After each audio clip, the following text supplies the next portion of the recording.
ओम शांति।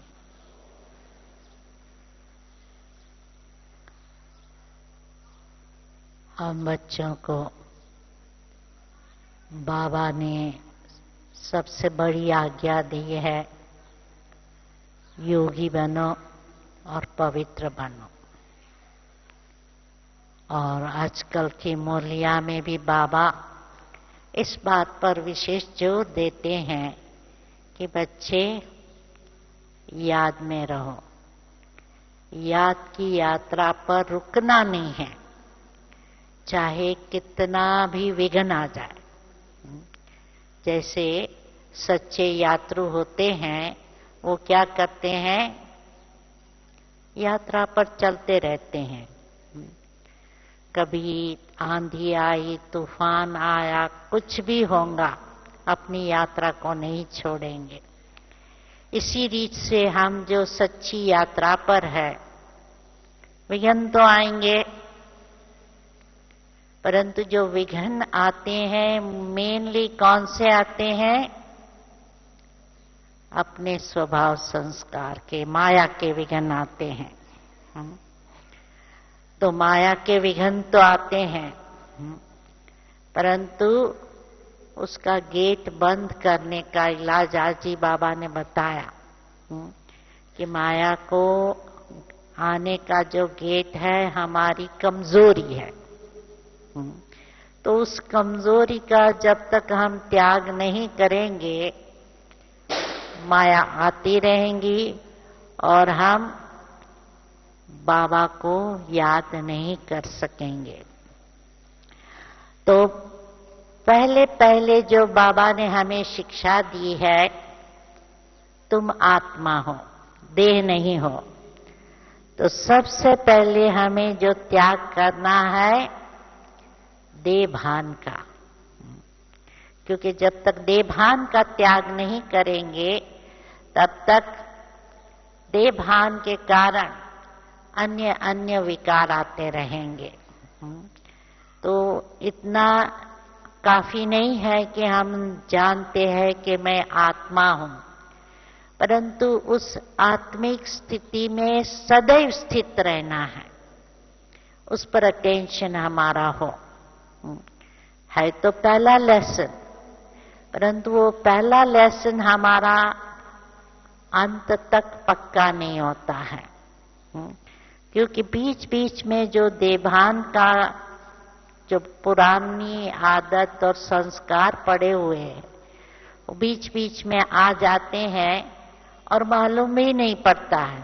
यदि हमारा अटेंशन नहीं है तो पुराने संस्कार ऐसे आ जाते हैं, मालूम भी नहीं पड़ता है। तो इसलिए बाबा कई बार कहते हैं कि माया चूहे मिसल है। चूहा क्या करता है, काटता है, खून भी निकलता है, लेकिन मालूम नहीं पड़ता है, फूंक लगाता रहता है, काटता रहता है। इसी रीत से हमारे पुराने संस्कार ऐसे आ जाते हैं, मालूम भी नहीं पड़ता है। तो इसलिए सबसे पहले हमें देभान का त्याग करना है। क्योंकि बाबा कहते हैं, अपने को आत्मा समझ, देह को भूलो, देह के संबंधियों को भूलो और मुझे याद करो। तो देभान को तो भूलना है, देह को तो भूलना है। देह में रहते हुए देह को भूलना, ये पुरुषार्थ करना है। देह के संबंधियों के साथ में रहते हुए उनसे लगाव तोड़ना है। प्यार हमारा सबके साथ हो, चाहे हमारे संबंधी है, चाहे अलौकिक संबंधी है, चाहे विश्व की आत्माएं हैं। बाबा कहते सब भाई भाई है। तो इसलिए भाई भाई की दृष्टि से हमारे लौकिक संबंधियों को देखना है। बाबा के बच्चे हैं, तो मेरापन उससे छूटना चाहिए। तो देखना है कि मेरापन हमारा छूटा है, जब देखते हैं, घर में रहकर अपने परिवार को देखते हैं, तो ये बुद्धि में आता है कि ये बाबा के बच्चे हैं। और jैसे हमारे अलौकिक परिवार से हम प्यार का संबंध रखते हैं, मिठास से बोलते हैं और उनके साथ गुस्सा नहीं करते, लड़ते झगड़ते नहीं, ऐसे हमारे लौकिक परिवार से भी हमारा संबंध है। क्योंकि जब मेरापन होता है तो क्या होता है, मेरे से अपेक्षा होती है कि ये मेरे है ना, उनको ऐसे करना चाहिए, और ऐसा नहीं करते हैं तो गुस्सा आ जाता है। इसलिए ये देखना है कि हम मेरापन बिल्कुल छोड़ देवे।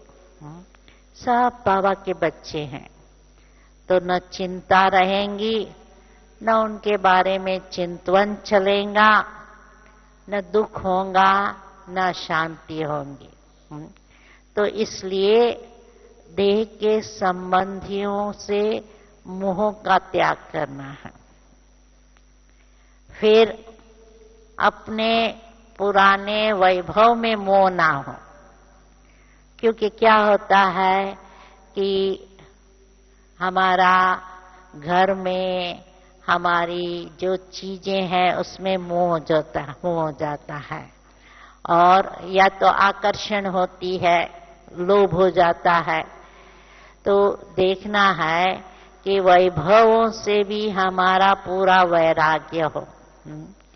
बाबा हमें पहले तो वैराग्य दिलाते हैं कि वैराग्य हो कि ये पुरानी दुनिया तो खत्म हुई कि हुई, पुरानी दुनिया की जो चीजें हैं या व्यक्तियां हैं सब मरे पड़े हुए हैं।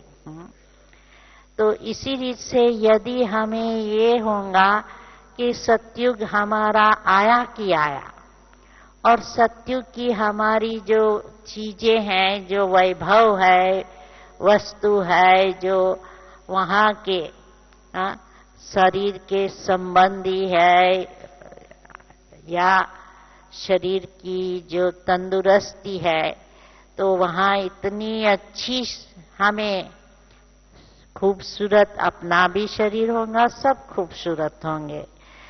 तो जब ये बुद्धि में है कि बाबा हमें ऐसी दुनिया में ले जाते हैं, तो ये कलयुगी पुरानी दुनिया में क्या मोह रहेगा, मेरापन रहेगा। ब्रह्मा बाबा को जब हम बुलाते थे कि बाबा बंबई में आओ, तो बच्चों के लिए बाबा जरूर आते थे, परंतु यदि कहाँ घूमने वगैरह ले जाने के लिए बात करते थे तो बाबा कहते थे वहाँ क्या है, सब बंदर ही बंदर है पुरानी दुनिया में। मनुष्य, बाबा वैसे भी मुरली में कहते हैं सूरत मनुष्य की है, सीरत बंदरों की है। यदि ये बुद्धि में आ गया पक्का, तो क्या होगा, न व्यक्ति के प्रति आकर्षण होगा, न वस्तु के प्रति। तो जितना वैराग्य होगा त्याग सहज हो जाएगा। नहीं तो क्या होता है, त्याग तो कर देते हैं परंतु बुद्धि खींचती रहती है। इसलिए ज्ञान से, समझ से यदि हम त्याग करते हैं, वैराग्य से त्याग करते हैं, तो वो त्याग हमारा परमानेंट हो जाता है। तो देह के संबंधियों का त्याग करना है, पुराने स्वभाव, संस्कार, रीति, रस्म, रिवाज सब का त्याग करना है। क्योंकि जब हम मरजीवा जन्म बना तो क्या हो गया, नया जन्म। तो नहीं तो क्या कहते हैं कि हमारे जो परिवार की रीति रस्म चली आती है, हम चलाते रहते हैं कि हमको ऐसे ही करना है, परंतु जब बुद्धि में आ गया हमको ऐसे ही नहीं करना है, जो बाबा कहते हैं वैसे करना है। जब ये बुद्धि में आ जाता है तो क्या हो जाएगा कि हम उसी अनुसार चलने में हमारे लिए सहज हो जाएगा। इसलिए हमको ये बुद्धि में रखना है कि बाबा हमें नया जन्म दिया है और ब्राह्मण कुल की जो रीति रिवाज रस्म है वो ही हमारे अभी रीति रिवाज रस्म होने चाहिए। और पुराने जो स्वभाव है, संस्कार है, क्योंकि जब बाबा के पास आते हैं तो हम कलयुगी दुनिया में तमो प्रधान या तमो बन गए थे करके कोई हमारे से रजो प्रधान होंगे, परंतु अभी हमें देखना है कि हमारे संस्कार तमो से रजो बदलकर सतो बने, विकारों का अंश मात्र भी ना रहे। उसमें भी सबसे बड़ा विकार जो सब में है वो है अहम, मैंपना, क्योंकि सारा दिन मैं करते रहते हैं। चलो लोभ ना भी हो, मोह ना भी हो, परंतु मैंपना तो जरूर होता है। मैंने ये किया, मैं ऐसा हूं, मैं वैसा हूं, आदि आदि। तो ये देखना है कि हम मैंपने का त्याग करें, मेरेपन का त्याग करें और पुराने संस्कारों का अंश मात्र भी ना रहे। क्योंकि यदि कोई भी पुराने संस्कार है, अपवित्र संस्कार है, तो जो पवित्रता के सागर बाबा है उनसे हमारा बुद्धि का योग जुटेगा नहीं। इसलिए ये लक्ष्य रखना है कि पुराने स्वभाव संस्कार छोड़ने हैं। ईर्ष्या ना हो, अलबेलापन ना हो, आलस्य ना हो। क्या है कि जो आलसी लोग होते हैं ना, वो क्या कहते हैं, समझते चलो मैं नहीं करूंगा और कोई कर लेगा। और हम लोग जब लौकिक समाज में रहते हैं, परिवार में रहते हैं, तो क्या होता है कि हम समझते हैं चलो बाबा की सेवा करने वाले तो बहुत लोग हैं, हम नहीं जाएंगे तो दूसरा कोई कर लेगा। परंतु मेरे परिवार का तो मुझे ध्यान रखना है, आज समाज में तो जाना है, शादी में नहीं गए या जो प्रसंग है किसी के परिवार में नहीं जाएंगे तो वो चिल्लाएंगे, हमको उल्हना देंगे। तो क्या है कि उनसे डरते हैं,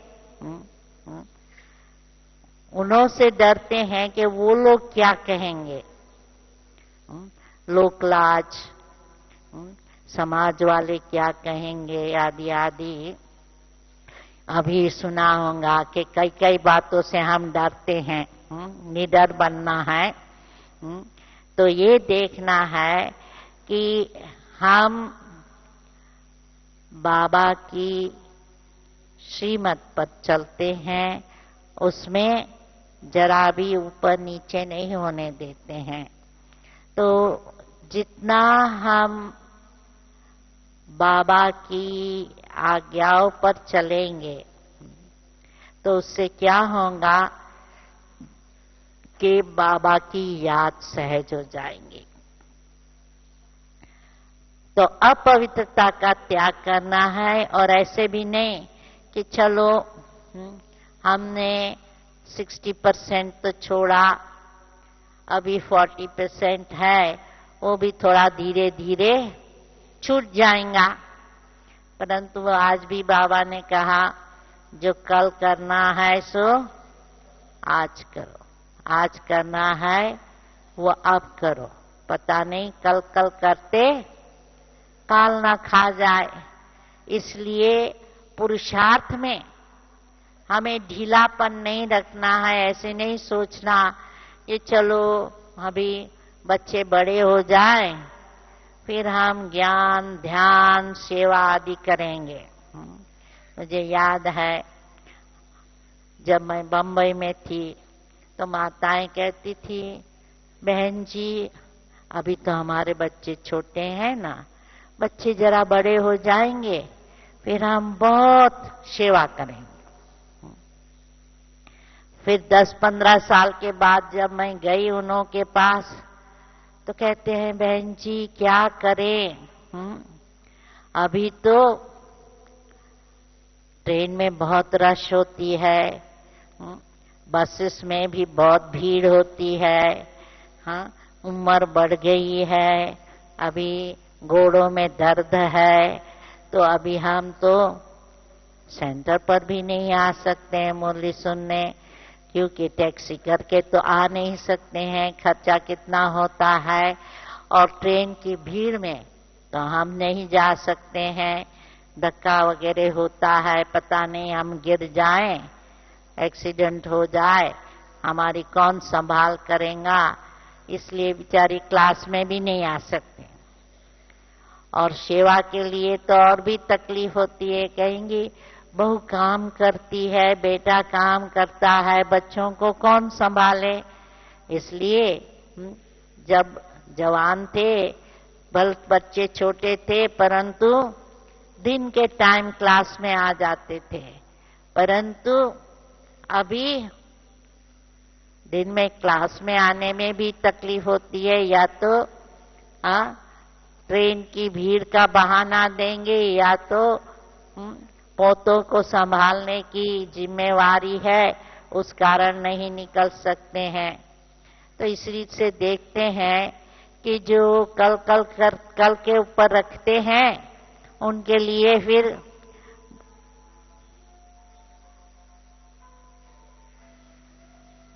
तो इसलिए जो अच्छे पुरुषार्थी है उन्हों को देखना है कि कोई भी नेगेटिव भाव भी हमारे अंदर ना हो, क्योंकि नेगेटिव भाव है, चाहे घृणा है, ईर्ष्या है, वैर है, द्वेष है, आदि आदि, ये भी माया का सूक्ष्म प्रकार है। इसलिए इन सब विकारों का त्याग करना है, और सबसे बड़ा त्याग है त्याग का भी त्याग। यदि हम हिसाब रखते हैं कि हमने ये छोड़ा है, या तो हमने इतना बाबा के सेवा में टाइम दिया है, या धन दिया है, या तन को लगाया है, ये यदि भान है कि मैंने किया, तो ये क्या होगा, तो जैसे कहते हैं ना हमारी निष्काम सेवा होना चाहिए, तो वो बेस्ट सेवा है निष्काम सेवा। यदि ये हमने नहीं छोड़ा है भान, तो क्या होगा कि उससे हमारा भाग्य नहीं बनेगा और त्याग भी ठीक नहीं है। इसलिए मैंने किया है ये भूल जाएं कि मैंने कितना किया है, और उसका हिसाब निकाले, क्योंकि बाबा के पास तो सबका हिसाब है। जो जिसने जितना किया है उसके लाखों गुना हमको प्राप्ति होनी ही है, परंतु उसका हिसाब ये रखकर यदि हम बोलते हैं या सुनाते हैं किसी को, तो ये भी हमारे त्याग की कमी है। तो जब त्याग होगा तो तपस्या सहज हो जाती है, क्योंकि जितनी हमारी बुद्धि पवित्र होंगी वो ज्ञान भी धारण कर सकेंगी और बाबा की याद में सहज टिकेंगी। नहीं तो वो चीजें हमें आकर्षित करके अपनी बुद्धि को वहां ले जाएंगी। यदि किसी में मोह है तो वो वस्तु या व्यक्ति हमें खींचेंगी, यदि किसी के प्रति आकर्षण है तो वो भी हमारी बुद्धि को खींचेंगी और बाबा की याद नहीं रहेंगी। यदि लोभ है तो भी सारा दिन उसी का ही चिंतन चलता रहेगा, क्योंकि कहते हैं ना लोभी होता है सारा दिन पैसा गिनती करता रहता है रात में स्वप्न में भी वो पैसा, धंधा, ग्राहक आदि आदि सोचता रहेगा। तो इसलिए देखना है कि सूक्ष्म भी विकारों का अंश ना रहे, नहीं तो अंश का वंश जल्दी पैदा हो जाता है। तो तपस्या के लिए आजकल बाबा बहुत जोर देते हैं कि व्यर्थ को एकदम 1 सेकंड में फुल स्टॉप दो। 3 बिंदु का महत्व तो बाबा बताते ही है कि ये ध्यान रखे कि मैं आत्मा बिंदु हूं, मेरा बाप परमात्मा बिंदु है, और ड्रामा बिंदु उसको भी फुल स्टॉप लगाना है। जो कुछ हुआ, पास्ट हुआ ड्रामा, बीती सो बीती, फिक्स ड्रामा है, उसी अनुसार हो रहा है। इसलिए पास्ट की चिंतन नहीं करना है, न फ्यूचर की चिंता हो, ये ध्यान में रखना है। फ्यूचर के लिए, भविष्य के लिए भी यदि सोच चलता है क्या होगा, कैसे होगा, तो गड़बड़ी हो जाएंगी। इसलिए भविष्य का भी चिंता नहीं करनी है, और पास्ट का भी बिल्कुल चिंतन नहीं करना है। पास्ट में जो होना था हुआ, ड्रामा में फिक्स था हुआ, जो होगा उसमें भी कल्याण होगा। तो इसलिए ये ड्रामा की पॉइंट जितनी पक्की होंगी, जो हुआ अच्छा, जो हो रहा है अच्छा है, और जो होने वाला है बहुत अच्छा। तो क्या है, तो चिंता नहीं होगी कि क्या होगा। तो जितना हम आत्मभान में रहते जाएंगे, आत्मा के पिता बाबा की याद सहज हो जाएंगी। दूसरा देखना है कि हमें अपने नियमों पर पक्का तो रहना है, परंतु संबंध में भी स्नेह देखना है, क्योंकि जितना हम बाबा से स्नेह का संबंध जोड़ेंगे तो उससे क्या होगा, याद सहज होंगी। तो देखना है कि हमने बाबा के हर संबंध का अनुभव किया है, उसका प्रयोग करना है। क्योंकि कहते तो है कि बाबा हमारा माता है, पिता है, बंधु है, सखा है, टीचर है, गुरु है, हमारा स्वामी है, सखा है, ये सब संबंध का हम गायन करते हैं। अभी आप में से कितनों को परमात्मा के साथ बाप का संबंध जुटा हुआ है, जरा हाथ उठाना।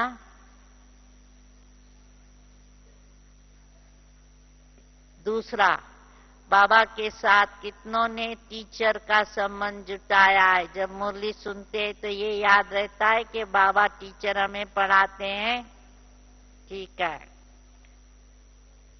गुरु का संबंध बांधा है, कभी भी कुछ भी होता है बाबा की श्रीमत लेते हैं। हाथ उठाओ जिन्होंने गुरु का संबंध बांधा। अच्छा, और बाबा को स्वामी किसने बनाया है? सिर्फ माताओं ने, भाइयों ने नहीं बनाया। भाई अभी तक पुरुष के भान में है, भगवान को नाथ नहीं बनाया है, पति नहीं बनाया है। अच्छा, और भगवान को बच्चा कितनों ने बनाया है?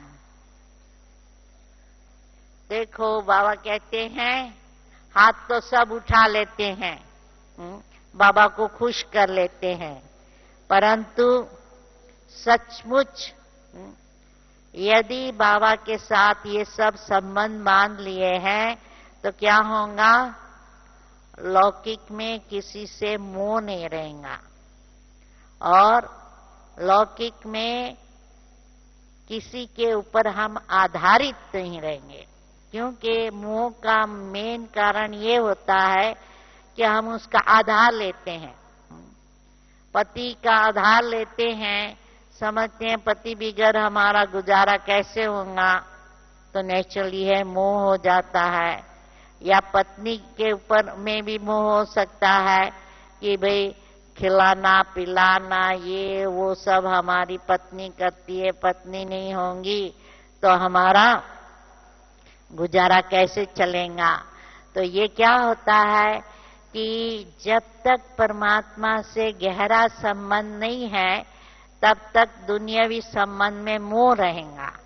इसलिए कैसा भी करके हमें भगवान से सब संबंध का अनुभव करना है, और जब ये संबंध होंगे तो याद सहज हो जाएंगी। नहीं तो जिसमें ज्यादा मोह है उसकी ज्यादा याद रहेंगे। तो इसलिए सर्व संबंधों का भगवान से सुख लेना है। तो बाबा कहते हैं एक नाम ही, एक का नाम हो हमारे दिल में, एक की याद हो, एक से सच्चा प्यार। बाकी सबसे प्यार हो परंतु एक से गहरा प्यार।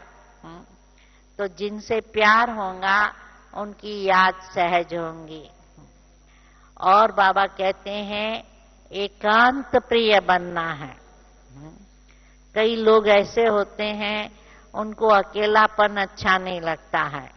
जैसे भी अकेले होंगे टीवी खोलेंगे, रेडियो ऑन करेंगे या तो फोन अपने मित्र संबंधियों को करेंगे कि समाचार पूछे क्या हो रहा है, कैसे हो रहा है, कहाँ जा रहे हैं, क्या शॉपिंग करना है, क्या खाना पकाना है, आदि आदि। तो इसलिए देखना है जब भी एकांत का समय मिले बाबा की याद में रहो। नहीं, ब्रह्मा बाबा क्या करते थे, कहते थे इतना बड़े संगठन में भी रहो परंतु बाबा के साथ अकेले होके बात करो।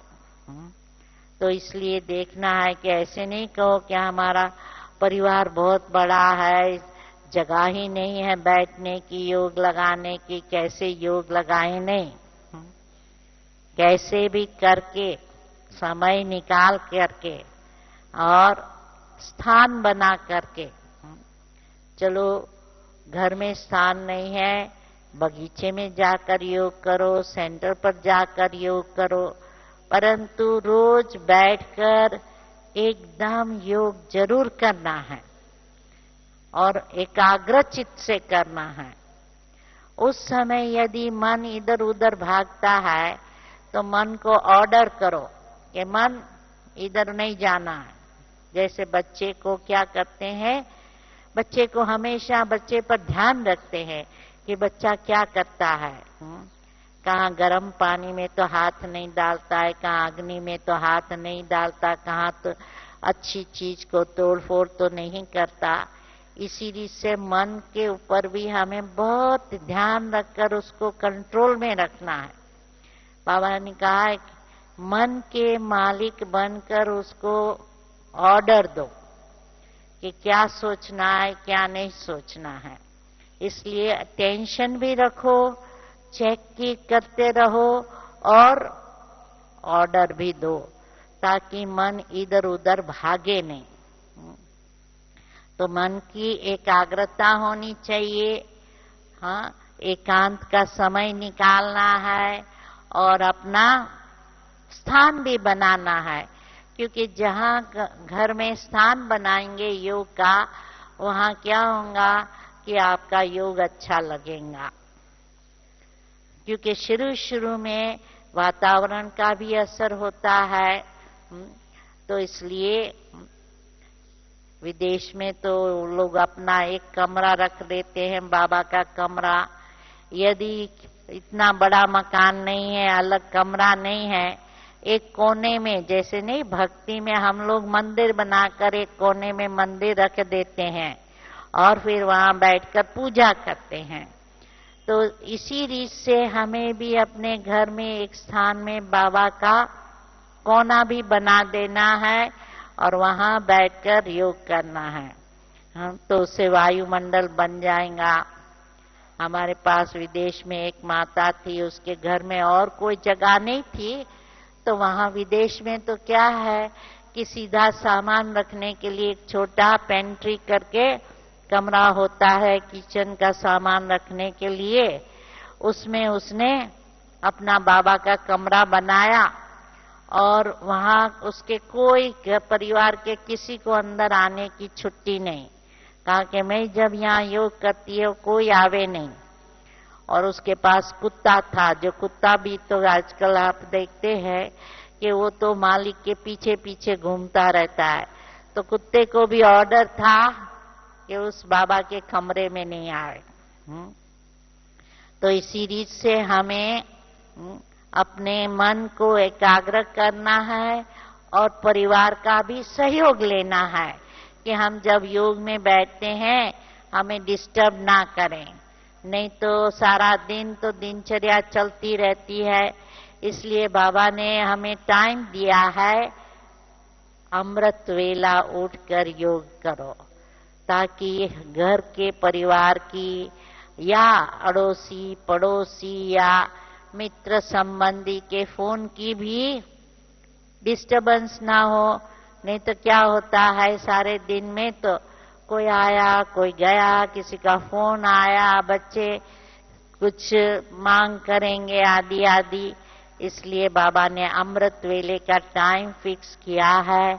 तो इसलिए बाबा ने हमें कहा भी है रात को जल्दी सो जाओ, 10 बजे सो जाओ, सवेरे 4 बजे के पहले उठ जाओ। तो ये जैसे कि हम नियम बनाएंगे तो उससे क्या होगा कि हमारा शरीर भी उसको नियम को आदती हो जाएगा, तो मन भी खींचेगा। क्योंकि जैसे हमारा खाने का टाइम होता है तो क्या होता है, मन खींचता है ना कि चलो खाना खा ले, में भूख लगी है, टाइम पर भूख लग जाती है। इसी रीत से मन को भी यदि हम नियम से बांधेंगे कि फलाने टाइम याद करना है, तो मन उधर ही जाएगा। और बाबा कहते हैं इकोनॉमी करो, समय, संकल्प और बाकी जो भी हमारे खजाने हैं उसको व्यर्थ नहीं गवाओ। क्योंकि जितना समय को हम सार्थक करेंगे उतना क्या होगा कि हमारा बाबा के साथ योग ठीक लगेगा। तो इसलिए समय को सार्थक करना है और हमें देखना है कि फालतू समय नहीं गवाए। क्योंकि जैसे वो गीत है न, तूने रात गवाई सो के, दिवस गवाया खा के, हीरे जैसा जन्म अमोलक कोड़ी बदले खोया। तो दुनिया वाले तो कोड़ी बदल खोते हैं, लेकिन हमें भी देखना है कि बाबा के बच्चे बनकर, बाबा को जानकर हम अपना समय फालतू बातों में नहीं गंवाए।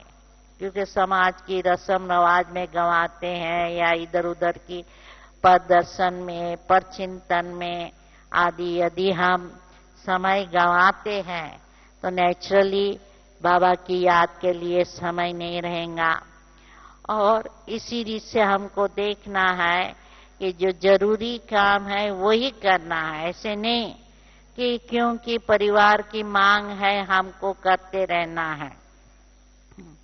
इसलिए ये देखना है कि हमें अपना समय और संकल्प को बाबा की याद में कर्मयोगी बनकर करना है। क्योंकि परिवार में रहना है, सब काम काज तो करना है, अपनी जो जिम्मेवारी है वो तो बजानी है, परंतु उसके साथ साथ हमें देखना है कि हम योग में रहकर खाना पकाते हैं या जो भी कपड़े धुलाई करना है या कपड़ों की इस्त्री करना है या जो भी काम करना है, काम करे, परंतु बाबा की याद में रहकर काम करेंगे तो इससे क्या होगा कि हमारा समय सफल होगा, बाबा की याद में होंगे। और आजकल तो बाबा ये बहुत हमें जोर दे रहे हैं कि कैसे इस 5 फॉर्म का योग का अभ्यास करते रहना है। स्वदर्शन चक्र फिराते रहना है, क्योंकि यदि हम मन को ज्ञान के मनन मंथन में स्वदर्शन चक्र फिराने में बिजी रखेंगे तो व्यर्थ संकल्प नहीं आएगा। नहीं तो पास्ट की बातें सोचते रहेंगे, क्या हुआ क्या नहीं हुआ, या भविष्य के लिए भी सोचते रहेंगे। इसलिए मन को मनन मंथन में और बाबा की याद में हमें बिजी रखना है। और जैसे कहा कि अभ्यास करना है, बाबा तो अभी आजकल यही हमको ज्यादा जोर दे रहे हैं कि मन को पहले निराकारी स्थिति में रखो, फिर अपने देवताई स्वरूप में याद रखो, फिर पुजारी पूज्य रूप में याद करो कि हम कैसे पूज्य बनते हैं। द्वापर से हमारी पूजा होती है, फिर हम ब्राह्मण बने, अब हमें देव फरिश्ता बनना है। तो ये समझो हमारे 5 फॉर्म है भिन्न भिन्न, उस स्वरूप में स्थित होकर उसका अनुभव करके मन को बाबा की याद में लगाना है। और जितना हम योग का अभ्यास करते रहेंगे, ज्ञान को जीवन में धारण करते जाएंगे, उतना क्या होगा, सेवा सहज हो जाएंगे।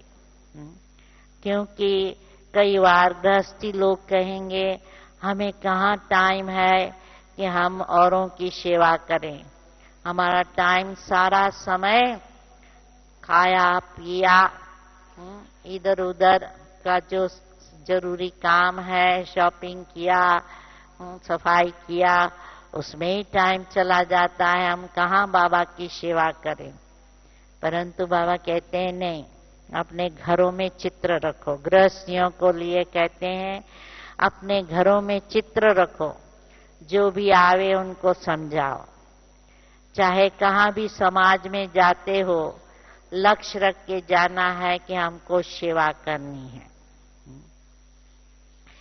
क्योंकि जिनको सेवा का शौक है, वो बाबा कहते हैं बस पर खड़े खड़े भी जो मिलते हैं उनसे लेन देन करो, बातचीत करो और बाबा का परिचय दो, ज्ञान का परिचय दो, सेंटर का एड्रेस दो। तो जहां भी जावें बाबा के सेंटर का पर्चा अपने पर्स में हो, ताकि कोई भी मिले उसको पर्चा देकर कह सकते हैं कि आप आ जाना हमारे सेवा केंद्र पर ज्यादा बातें समझने के लिए। तो इसलिए सेवा चाहे तन से करो, चाहे मन से करो, चाहे धन से करो, चाहे वचन से करो, परंतु ये लक्ष्य रखना है कि हमें अपना भाग्य उसी रीत से बनाना है सेवा करके। तो इसलिए जब भी चांस मिले वाचा से सेवा करो। यदि समय मिले और अपने में कोई विशेषता है, खाना पकाने की विशेषता है, फ्लावर अरेंजमेंट करने की विशेषता है, तो जो भी अपनी विशेषता है वो विशेषता बाबा की सेवा में लगानी है। तो इसी से देखेंगे कि जितना हम बाबा की सेवा में अपना समय शक्ति धन देंगे तो अच्छा ही रहेगा। परंतु विशेष आजकल बाबा मनसा सेवा के लिए बहुत जोर दे रहे हैं कि मन से हमें औरों को योग का दान देते रहना है। तो मन हमारा जितना बाबा की याद में रहेगा, मन की स्थिति हमारी जितनी ऊंची रहेगी, उतना क्या होगा कि हमारी स्थिति ऊंची बनेगी और स्थिति से भी हम सेवा कर सकते हैं। यदि हमारा चेहरा सदैव हर्षित होगा तो रिजल्ट क्या होगा? जो हमें देखेंगे वो खुश होंगे। देखो आज हमारी जड़ मूर्तियां हैं मंदिरों में, कितना औरों को सुख और शांति देती है, शक्ति देती है। तो हम तो चैतन्य होवनहार देवी देवताएं हैं, तो हमारी यहाँ यदि फरिश्ता स्थिति होंगी तो क्या होगा कि हम औरों को मार्गदर्शन देंगे। तो इसलिए बाबा कहते हैं अभी अशरीरी अवस्था का अभ्यास करो। आत्मभान तो पक्का रहे, परंतु उसकी ऊपर की स्टेज है अशरीरी अवस्था, कि हम शरीर के भान से परे हो जाए, अपने शरीर को लाइट के कार्ब में देखें।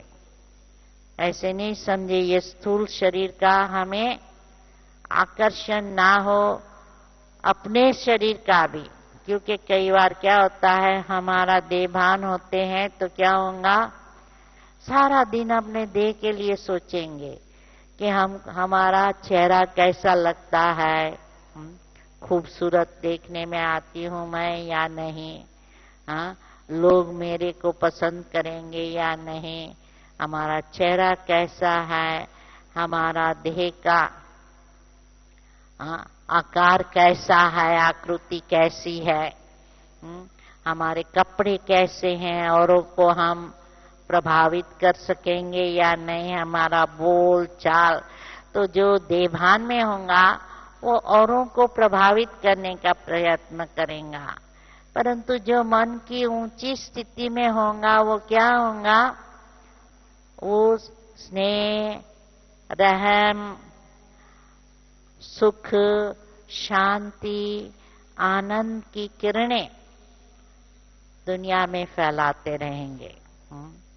तो तीसरे संडे को हम वर्ल्ड मेडिटेशन में तो सारी दुनिया को शांति की शक्ति देते हैं, परंतु वो मास में एक बार 1 घंटा देने से कोई फायदा नहीं। हमें क्या होना चाहिए, निरंतर जब भी समय मिले ऐसी मनोस्थिति बनानी है, इतनी सर्वशक्तिमान से याद द्वारा शक्ति लेनी है, जो शक्ति की किरणें हम दूर तक फैलाते रहें। ये लक्ष्य रखें कि हम सारी दुनिया को शांति की शक्ति दें, क्योंकि हम जानते हैं कि सारी दुनिया अब पीड़ित है, दुखी है, अशांत है, उन्हों को शक्ति जरूर चाहिए। तो इसलिए हमें अपनी स्थिति द्वारा, योग की पावरफुल स्थिति द्वारा हर एक को शक्तियों का दान देते रहना है, और इससे क्या होगा, न सिर्फ हम खुश रहेंगे या सुखी रहेंगे या शांत रहेंगे, परंतु हमें औरों की दुआएं मिलती रहेंगी। तो जितनी दुआएं मिलती रहेंगी उतना क्या होगा, हमारा खजाना बढ़ता जाएगा, क्योंकि बाबा ने हमें अविनाशी खजाने दिए हैं। तो उस अविनाशी खजानों को जितना जितना हम औरों को बांटते रहेंगे तो उससे क्या होगा, बढ़ते जाएंगे। दूसरा धन तो हम दूसरों को देंगे कमी हो जाएगा, लेकिन ये ज्ञान धन, खुशी का धन जो हम औरों को देंगे, हमारा खजाना बढ़ता रहेगा और हमारा भाग्य भी बढ़ता जाएगा। इसलिए राज्य अधिकारी बनने के लिए बाबा कहते हैं, जितना आप बाबा का संदेश देकर औरों को अपनी प्रजा बनाएंगे, उतना बड़ा राजा बनेंगे। सेवा करने से यहां भी मेवा मिलता है, क्योंकि जितनी सेवा करेंगे खुशी मिलती है, और उससे फिर हमारा भविष्य भी इतना ही ऊंच बन सकता है। इसलिए हम ब्राह्मण बने हैं तो हमारा कर्तव्य है मुरली पढ़ना, बाबा को याद करना, पवित्र बनना और बाबा की सेवा करते रहना। तो जितनी बाबा की आज्ञाओं पर हम चलते रहेंगे उतना क्या होगा, हमें फायदा ही फायदा होगा। ओम शांति।